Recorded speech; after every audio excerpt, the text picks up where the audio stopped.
This June, when cyclists line up in Cleveland for the Transplant Games of America, there will be one man representing something very special about the city of Indianapolis. Good morning. Indiana anchor Beth Vaughn sat down with Lance Lewis to see his journey over the last 5 years.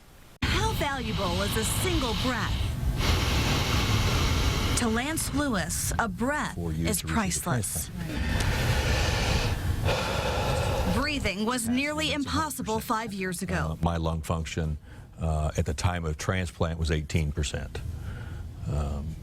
That's, you can survive, but you're not living, you're surviving at that point. A genetic lung disorder put him on the transplant list twice, and it wasn't until tragedy struck that he got the opportunity to live. When Officer Moore was shot, it was Sunday, January 23rd. In the days that followed, IMPD Officer David Moore's family made clear he wouldn't survive his injuries, and his wishes were to donate his organs. I know now that David passed away at 6:18 in the morning on the 26th, and about 3:30 that afternoon my phone rang saying that they had lungs. As the city mourned the loss of one of its finest, Lewis prepared for major surgery and the biggest blessing of his life.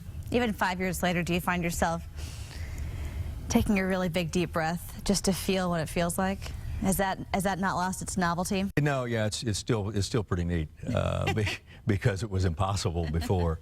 Officer Moore's lungs living, working inside Lewis's body. In the last 5 years, those lungs have taken on 5Ks, climbed the stairs of the second tallest building in the U.S., and even won a bronze in cycling at the Transplant Games of America back in 2014. He'll compete again this summer at the Games in Ohio.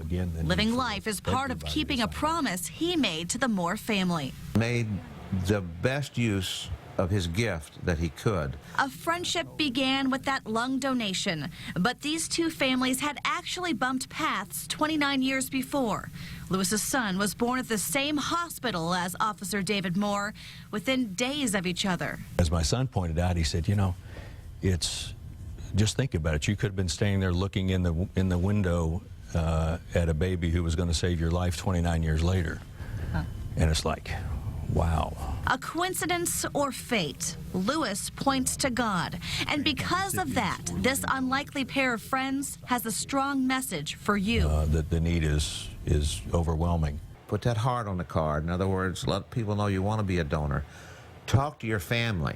Let them know you want to be a donor. That's very important. Sign up to be a donor. It can change a life and give breath to someone's dreams. Beth Vaughn, RTV6.